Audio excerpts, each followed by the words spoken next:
Bueno, vamos a revisar el tema de muerte súbita en vitrectomía.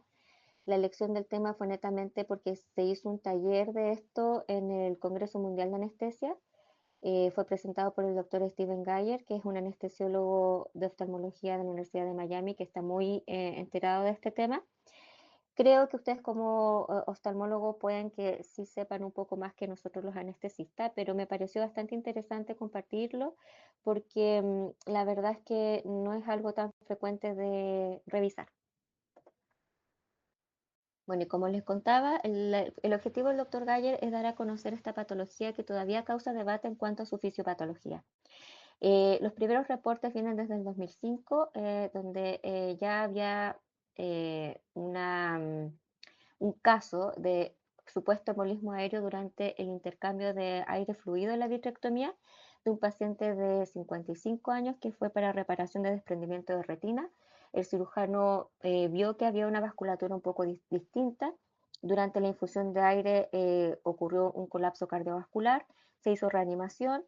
El anestesista en esa época pensó que podía ser una embolia, pero de sangre, así que se le pasó heparina, se reanimó, se le colocó inotrópico y finalmente el paciente sobrevivió. Se hizo el reporte de caso, pero la verdad es que no tuvo mucho arrastre. En el 2010, ya en una revista de oftalmología, el doctor Lee, que es un oftalmólogo escocés, revisó ya 3 casos que eran sospechosos reportados en revistas de anestesia y el objetivo era precisamente captar la atención de los cirujanos de retina.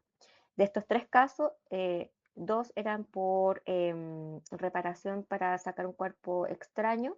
Uno de ellos era un paciente pediátrico de 17 meses que durante la infusión de aire también cursó con un colapso cardiovascular.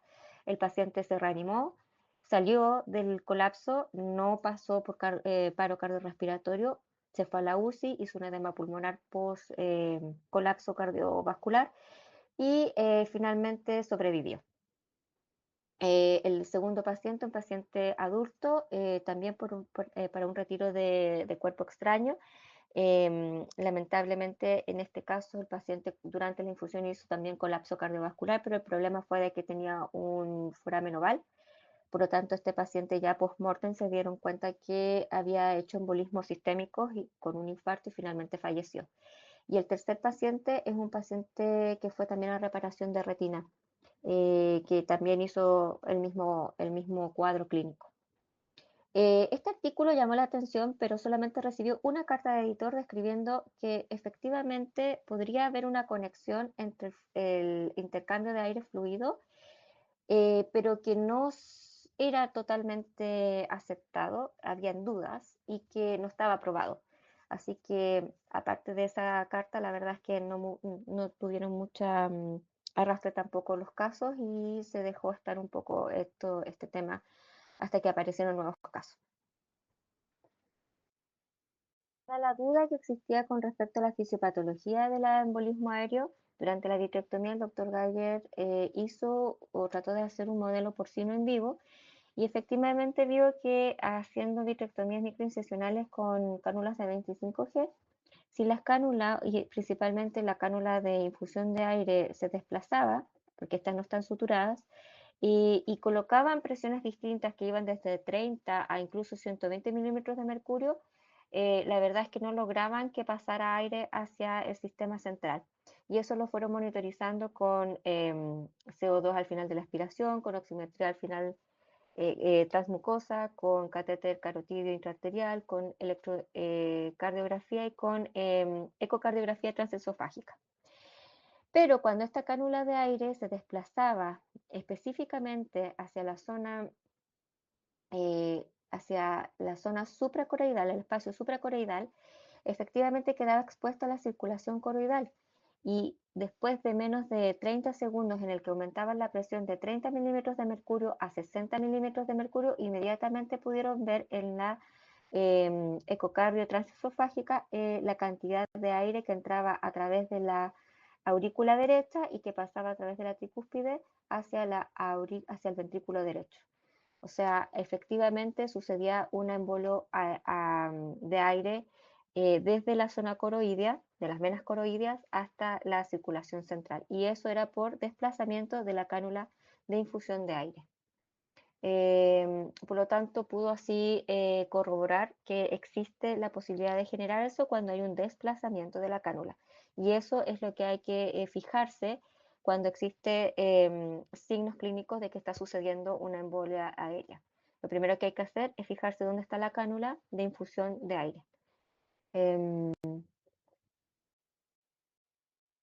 y esto es lo que numerosamente hemos visto en varias de los casos que se han reportado. Por ejemplo, en esta revisión que hizo Morris, se puede ver acá la imagen intraoperatoria de la cánula de infusión que está sin suturar, deslizándose insidiosamente hacia afuera durante la vitrectomía. En resumen, por el desplazamiento de la cánula, habría una creación del desprendimiento coroidal, una infusión inadvertida de aire supracoroidal, desgarro del vórtex venoso, aire bajo presión continua entra a la circulación venosa sistémica y en el caso de que exista foramen oval persistente entra a la circulación arterial y podría provocar la muerte.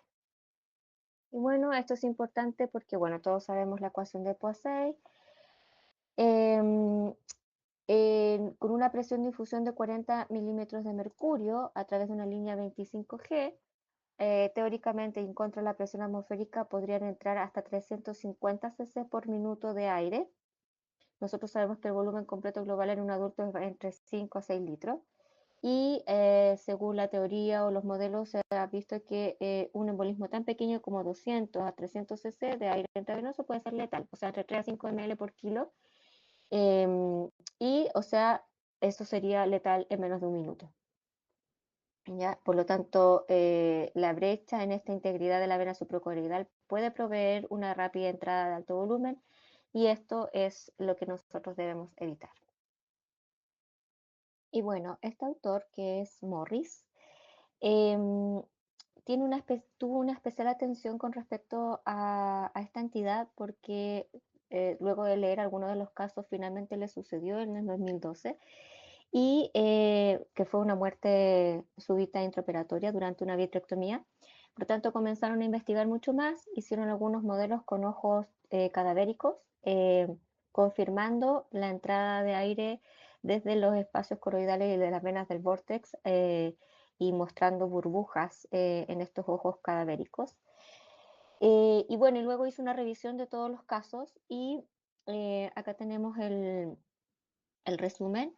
Podemos ver que en 8 países de los 5 continentes han ocurrido casos que se pueden ya definir como embolias aéreas oculares. 9 de los 13 casos fueron fatales. Estas murieron, de los 9 que murieron, 5 fueron intraoperatorios y 3 fueron en el día de la cirugía y solo uno murió a las 4 semanas después de la embolia. Solamente hubo 4 sobrevivientes y de estos 4, solo uno sobrevivió después de una resucitación. Los otros 3 que sobrevivieron no cayeron en paro cardiorrespiratorio. En todos estos casos se encontró aire, eh, ya sea en el post-mortem o en ISOTAC o a través del mismo ECMO, que ya lo vamos a ver en otra diapositiva. Y los casos de vitrectomía, algunos fueron por tumor coroideo, por tumor melanoma, por desprendimiento de coroide, por desprendimiento de retina y por trauma. O sea, diversos casos o indicaciones de vitrectomía y como decíamos, casi el 70% fue fatal. Aquí podemos ver uno de los casos, una paciente femenina de 32 años, tenía ya antecedentes de parálisis cerebral y lupus eritematoso y se le había hecho ya una cirugía de catarata bilateral. Estaba cursando un desprendimiento coroidal, así que se hizo anestesia general. Tuvo 2 horas de cirugía y 2 veces se le colocó 80 milímetros de mercurio de aire para mantener el campo claro, entre comillas, lo que dijo el cirujano. y en algún momento se evidenció una contracción ocular súbita, la paciente cayó en paro cardiorrespiratorio, se hizo reanimación por 50 minutos y bueno, era un hospital avanzado, así que se pudo conectar a ECMO y sobrevivió. Y aquí podemos ver en el ECMO la cantidad de aire que se veía espumosa entrando y saliendo del cuerpo, aquí, ajá. Finalmente se extrajeron más de 500 cc de aire de la sangre circulante en esta paciente. Bien cortito, se sabe que en las endorresecciones de melanoma coroidal o en los traumas coroidales con heridas grandes, obviamente el riesgo de que exista embolismo aéreo es muy alto. Entonces, en algunas cirugías de estas no se utiliza la infusión de aire, sino que se hace, bueno, el intercambio entre aire y fluido, pero finalmente se deja o se coloca, ustedes saben mucho mejor la técnica, el perfluoroenoctano como perfluorocarbono, para mantener, por ejemplo, o evitar el desprendimiento de retina. Bueno, resulta que en estos casos que fueron descritos en 2021, estos pacientes salieron del pabellón sanos, ambos, el de 72 años y la de 41 años, fueron con anestesia general, y aproximadamente las 4 a 5 horas posteriores los pacientes cayeron en paro cardiorrespiratorio, el primero falleció, y la segunda, como ya se sabía este caso anterior, estaba monitorizada y se vio que existía un embolismo aéreo importante que pasó por su foramen oral, se conectó oval, se conectó a ECMO y la paciente sobrevivió.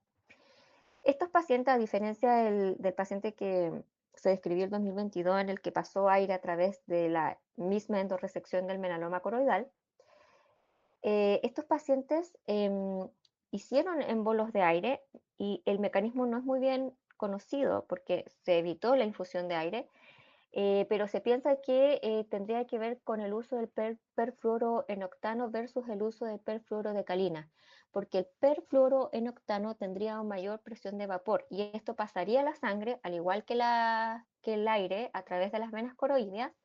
Por la presión alta de vapor haría que se formaran burbujas de aire que encapsularían el perfluoroenoctano en conjunto con el oxígeno, el CO2 y el nitrato que viene del pulmón, y como esto tiene mayor presión de vapor, no traspasaría nuevamente hacia el pulmón y se iría acumulando este émbolo de aire hasta generar hipertensión pulmonar y colapso cardiovascular. Entonces los pacientes podrían presentar muerte súbita y paro cardiorrespiratorio horas después de la cirugía de la vitrectomía. Bueno, y con todo lo que revisó Morris, ya podemos decir una definición del embolismo aéreo venoso ocular. La definición vendría siendo la caída abrupta del CO2 al final de la expiración, un desprendimiento de la coroides o una herida coroidea seguida de signos de colapso cardiovascular inminente o real durante la infusión de aire de la vitrectomía. Aquí podemos ver una foto en donde se ve claramente la caída del CO2 del paciente y en una fotografía o radiografía post-mortem la cantidad de aire en el corazón. Bueno, como anestesiólogo, primero en el manejo, el conocimiento, saber que esta entidad existe. Hay varios reportes, ya no podemos decir que no existe, existe. Hacer una vigilancia adecuada de acuerdo a la evaluación del paciente, todo lo que nosotros ya sabemos, no voy a repetir eso porque eso más bien de la parte anestesiológica. Tener principalmente cuidado y atención a la presión de infusión requeridas por el cirujano. Esa es la parte más importante, la prevención de esta patología. Tener un stop de decir que el cirujano confirme la posición de la cánula y que por otro lado se confirme la presión que se está utilizando para la infusión de aire. Por supuesto, hacer el soporte cardiovascular en caso de que lo requiera el paciente y ojalá que el paciente tenga la posibilidad de una transferencia temprana con conexión a ECMO en el caso de que haya caído un paro cardiorrespiratorio. En conclusión, esta es una patología rara, pero usualmente letal. Probablemente la forma más letal de embolismo aéreo. Aún existe escepticismo. Muchos pensaban, ¿por qué puede pasar esto si las venas coroideas son muy pequeñas? La verdad es que no son tan pequeñas. Aquí Morris lo pudo demostrar. también pudo demostrar que el aire sí pasa por estas venas. Aquí pueden ver las burbujas en sus ojos cadavéricos. Tenemos solo 1 minuto para evitar que sea letal, por lo tanto lo más importante son las medidas preventivas. Hay que tener un tiempo para confirmar la posición de la cánula y suspender el procedimiento inmediatamente si se detecta el desprendimiento coroidal o la elevación coroidal por parte del cirujano. Eso sería lo más importante. O sea, lo más importante es saber que esta entidad existe. Eso. Muchas gracias. Por lo menos yo no había escuchado de ese riesgo, de ese paso, digamos, al compartimento, digamos, intravascular y de ahí al corazón de gases en estos procedimientos. Encuentro que es bien importante que sea algo conocido por tanto los médicos como evidentemente los anestesistas lo conocen, pero que sea reconocido, como tú bien dijiste, a tiempo y que no haya que lamentar la consecuencia de la complicación, que es la muerte, que es de alta letalidad el síndrome. Así que no, muy interesante. Se ofrece la palabra, por favor, los vitroretinólogos, ¿qué opinan de este último tema? Y lo de Felipe también, muy, muy interesante. Yo los felicito porque la audiencia que consiguieron fue espectacular. Mucha gente lo siguió en su presentación y creo que no defraudaron. Fue muy, muy completa y muy interesante. Así que se ofrece la palabra. Gracias. Bueno, yo quisiera sumarme a las felicitaciones porque la verdad es que los dos temas extraordinarios y qué bueno que nos refresca la memoria de la delgada línea donde caminamos muchas veces todos los días dentro del pabellón y que con frecuencia tratamos de minimizar todas las prevenciones. A veces, por ejemplo, cuando los pacientes tienen que hacerse exámenes preoperatorios, uno dice, pero si se lo hizo hace 3 meses, está totalmente sano, etcétera, etcétera, etcétera, para tratar de no postergar a veces una cirugía. Pero esto nos trae al tapete que efectivamente el acto anestésico, el acto quirúrgico y el acto anestésico son extraordinariamente delicados y que como tal debemos manejar todos los elementos que estén a nuestro alcance para evitar complicaciones que podrían ser letales. Desgraciadamente la doctora Campillay nos ha venido a amargar la vida, después que estábamos tan tranquilos metiéndole aire a los pacientes y pegando las retinas, quisieran o no quisieran a través del aire, pero bueno, lo peor es meter la cabeza dentro de la arena y hay que saber esta complicación y me parece extraordinario que la hayas traído porque yo no tenía idea. Esa es la verdad de las cosas y claro, uno siempre tiene la precaución de ver dónde está la cánula, pero muchas veces durante el procedimiento, pendiente de otras cosas, pierde la noción de dónde puede estar la cánula. Sobre todo a veces tenemos procedimientos en que durante un periodo prolongado estamos infundiendo aire. Afortunadamente, en lo personal, yo nunca uso presiones muy altas, nunca más de 30, 35, pero veo que incluso con esas presiones el procedimiento o la complicación puede ser bastante delicada, digamos, y puede ocurrir. Así que le agradezco a la doctora que nos haya traído esto a colación. Vamos a tener que tener muchísimo más cuidado. Yo soy, como lo digo muchas veces en pabellón jocosamente, soy un odiador del aceite de silicona, porque el aceite de silicona a lo mejor desde el punto de vista general no da problemas, pero desde el punto de vista oftalmológico da una serie de problemas para el pobre paciente en el postoperatorio y para el cirujano que le toca atenderlo, por supuesto, también. Sin embargo, vemos que el aire no era nada tan inocente como pensábamos. Y vamos a tener que tener muchísimo cuidado, investigar bien a los pacientes en el preoperatorio. Y bueno, agradecerle nomás a la doctora que haya traído este tema. Por supuesto, a Felipe Contreras también un extraordinario tema para tener más en consideración todos los elementos que estamos jugando, estos 5 pilares de la anestesia local que y tenemos que manejarlos muy bien y tenemos por lo menos los cirujanos, si no es de nuestro manejo, saber lo que está pasando en el paciente para pedirle, digamos, a veces pedimos cosas totalmente fuera de tino al anestesista y que el pobre no sabe qué es lo que hacer con los requerimientos que le pedimos nosotros. Pero es bueno que sepamos todos estos pilares y le agradezco mucho esta presentación. Gracias, doctor. Gracias. Yo quisiera felicitar tanto a Carolina como a Felipe por las presentaciones. Yo creo que han sido muy importantes los temas que presentaron y de una utilidad enorme. Quisiera solamente, ¿me entiendes tú?, aclarar un punto respecto a la presentación de Felipe.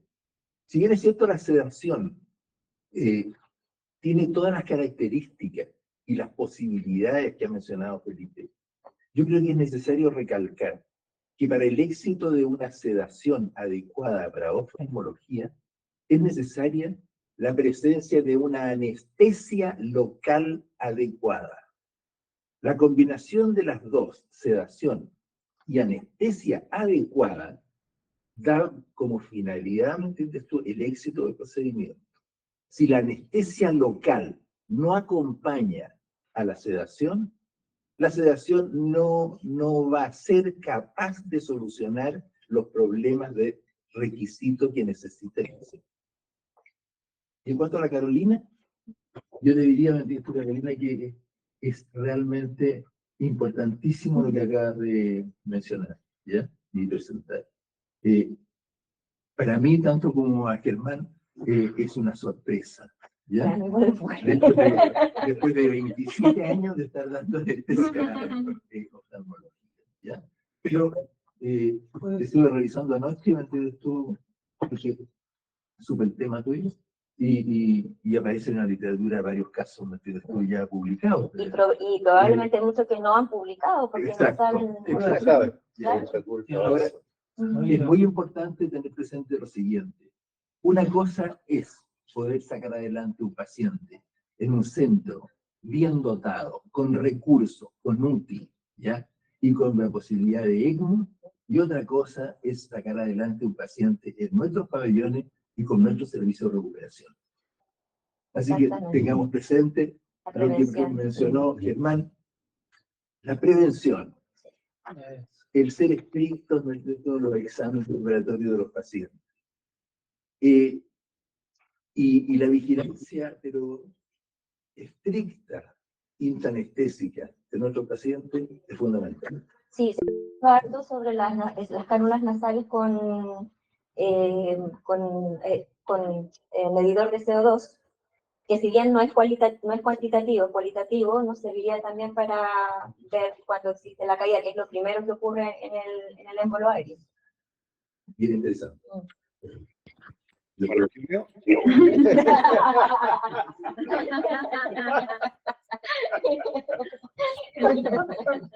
Bueno, Eugenio tiene una No, me desayuno con el síndrome que mostró la doctora. Miedo, mucho miedo.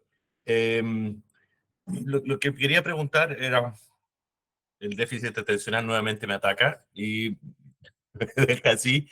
En el fondo es, prevenimos esto y obviamente este foramen oval supongo que obviamente en adultos ya no se debe. O sea, supuestamente el cardiólogo, la persona, el médico en general, debiera ya tener una idea si tengo todavía un soplo a esa edad. ¿Qué tan frecuente es un foramen oval en un adulto? Es raro, ¿no? O sea, tener esa complicación de muerte súbita tan fuerte, eso. No tanto. No me acuerdo, no me acuerdo. Hay entre 25 y 35% de forámenes ovales caminando por ahí.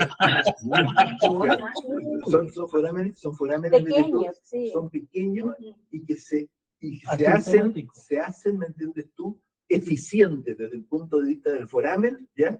Cuando cambian las presiones. Ajá. Ya, pues. Menos mal no salí.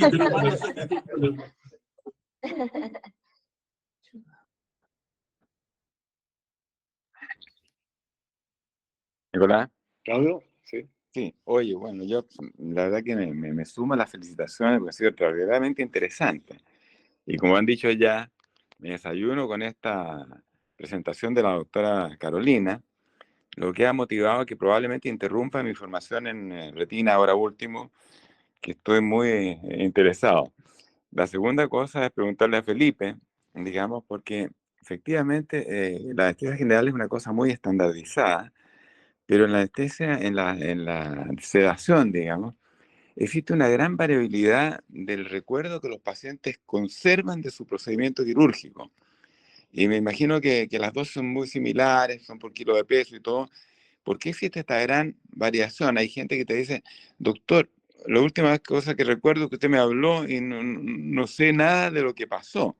Y hay otra gente que recuerda prácticamente todo y no tiene que ver con la verborrea inicial, que unas veces los pacientes son mucho más, digamos, comunicativos y efectivamente caen en verborrea.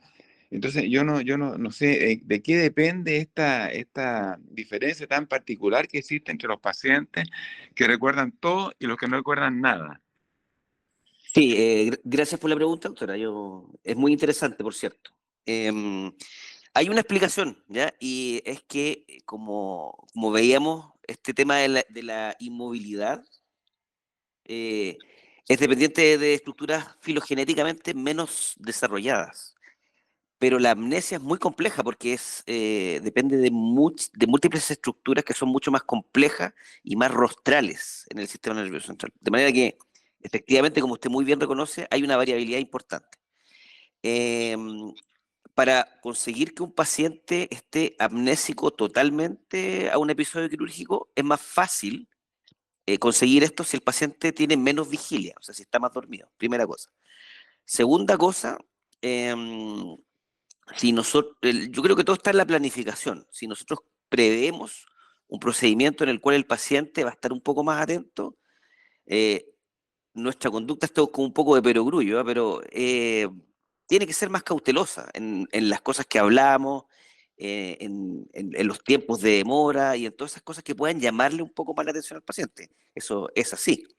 Lo otro que cuando un paciente está desaferentado, por ejemplo, en un procedimiento que tenga una perivulvar, es mucho más probable que no se acuerde, ya que las aferencias hacen que, o sea, que uno tenga input neurológico, hace que uno fije con mayor facilidad la memoria. Voy a poner un ejemplo muy lejano a la oftalmología, pero algunos pacientes pediátricos que tienen un nivel medular, ¿ya? Que tienen, por ejemplo, un mielomeningocele, etcétera, y que son sometidos a cirugías del hemicuerpo inferior, a veces para sedación, como están desaferentados, necesitan casi un chupete con glucosa y un sedante mínimo. O sea, todo parece estar en relación a la cantidad de aferencias, de input, de, de- de- de estímulos que nos llegan desde el exterior.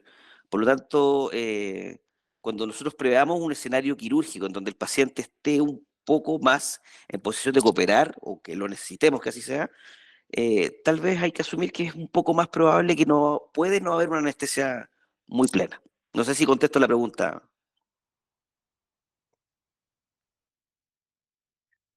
Sí, claro. Lo que pasa, Felipe, que a veces el mismo anestesista, misma dosis, el segundo ojo y el primer ojo, el paciente te dice que hay una gran diferencia en el recuerdo, o sea, en el recuerdo de lo que pasó en el pabellón, y ahí hay misterios, o sea, cosas que, como reacciones de Claro. idiosincrasia, no sé, de No, quizás. no, pero yo creo que obedece un poco al mismo fenómeno, es decir, el paciente en la segunda oportunidad probablemente, no sé cómo decirlo, en biología pura, de ciencias básicas, por lo que yo entiendo, se llama estímulo interesante. ¿Ya? Ese es el nombre técnico. Pero el paciente está más atento, sencillamente, tiene otra predisposición. Y la verdad es que la predisposición no tiene ninguna importancia si es una anestesia general, en donde nosotros vamos a producir un estado profundo de desconexión con el entorno. Sin embargo, la sedación es diferente. Por eso hicimos mucho hincapié en eso. Y por cierto que esa observación que ustedes eh, citan es absolutamente así. Yo creo que podríamos medirlo, someterlo a prueba algún día y probablemente llegaríamos a la conclusión de que efectivamente los pacientes tienen más recuerdo para el segundo episodio y, como dijimos, en nuestro medio es una característica habitual que los pacientes se hagan más de un procedimiento. De manera que es un ítem a considerar para nosotros. Nosotros lo que tendemos a hacer es a cambiar un poco, a subirnos más bien con las dosis en el segundo procedimiento. Eso es como una de las estrategias que tenemos. Y lo otro es advertirle al paciente que esto puede pasar y si esto le genera algún problema o no. La mayoría de los pacientes le restan importancia, pero relatan este fenómeno. Comentando lo que acaba de decir Felipe, es bien frecuente lo que acaba de decir Nicolás. El segundo ojo siempre produce mayor recuerdo y mayor molestia, quizás no entiendes tú, que el primer ojo. ¿Por qué? Porque en el primer ojo se ocuparon, ¿me entiendes tú?, los mismos fármacos que en el segundo, pero se produjo un efecto amnésico en el primer ojo. Y el paciente llega a la operación del segundo ojo con ese efecto amnésico. No recuerda prácticamente nada de la primera operación. Y empieza a ser sometido en la operación del segundo ojo, sintiendo una serie de cosas que en su recuerdo de la primera operación no existieron. Entonces el paciente dice, ¿pero cómo? Aquí estoy sintiendo y en la primera no sentí nada. Y allí empieza un círculo vicioso durante la operación, estoy sintiendo más, y en la primera no sentí nada. Es el efecto amnésico de los fármacos de la primera operación. Esto a veces, ¿me entiendes tú? A los 2 días de la segunda operación, realmente se pierde el recuerdo. También por el efecto amnésico. Incluso lo que dice Jorge es cierto en el LASIK, en el LASIK, que no hay ninguna, o sea, es pura tópica, digamos. Si uno hace la pregunta, generalmente yo creo que también influye el susto la primera vez. El paciente la primera vez llega muy asustado y se va con la sensación de que no fue nada. Esa fue la percepción. Y la segunda vez cree que no va a hacer nada y algo sucede en el perioperatorio, digamos, en cuanto a ansiedad, en cuanto a molestia, en cuanto a sensación de que le están tocando el ojo. Entonces, la segunda vez lo magnifica porque la expectativa de lo que pasó la primera vez, como lo borró, digamos, en su recuerdo de sufrimiento, entre comillas, la segunda vez cree que va a hacer nada y algo es, pues, o sea, las 2 veces lo mismo, pero la segunda vez como que el set point es distinto. Yo creo que eso también es otro factor que puede influir. Oye, en cuanto a yo he visto muchas veces que Jorge dice que interrumpamos el diálogo con los pacientes cuando están siendo, digamos, sedados. Porque los pacientes a veces cuando tratan de conservar, de hacer preguntas en ese momento, parece que los fármacos no hicieran el efecto necesario, adecuado. La pregunta es cómo nos comportamos nosotros, cuál es la idea de enfrentar a estos pacientes, hablarles, no hablarles. No sé si se me permite, esta es una opinión, ¿eh? Yo creo que va a sonar un poco feo lo que voy a decir, pero la sedación tiene un componente disciplinario por parte del paciente, no de nosotros. Entonces, a veces uno advierte en el preoperatorio, en la entrevista preoperatoria, que es un contacto muy puntual, pero muy intenso, por cierto, que pacientes tienen algún riesgo de mostrarse más expresivos. Entonces, yo en general, hay cosas que uno repite como loro siempre, la misma perorata, pero yo creo que ese es uno de los discursos que vale la pena recalcarle al paciente, que hable cuando es estrictamente necesario, pero obviamente hay excepciones, hay pacientes que son conocidos de toda la vida, el oftalmólogo, etcétera, y pacientes que tienen un nivel de cercanía un poco mayor y es natural que se den algunas conversaciones. Yo creo que no hay que ser tan talibán, pero en general, cuando yo advierto que hay una intención del paciente como de estar muy atento, yo tiendo a reforzar el tema de que es conveniente estar en silencio y le explico que ustedes operan con un microscopio muchas veces, entonces un mínimo movimiento de la cabeza al hablar es un terremoto grado 8 en el microscopio, así se los digo yo. Bueno, yo creo que ya estamos en la hora. Reitero las felicitaciones a Felipe y a Carolina, muy, muy interesante y mucha participación. Muchas gracias. Y mucho interés por seguir profundizando en detalles de lo que ustedes dos presentaron y les agradezco un montón. Así que muy buen fin de semana y gracias a ambos. Chao. Al contrario, gracias a ustedes por la invitación. Muy buena la presentación. Gracias. Horrible, pero muy buena. Gracias, chao. Hasta luego, que estén muy bien. No, pero hay que ser ver dónde está metiendo la E.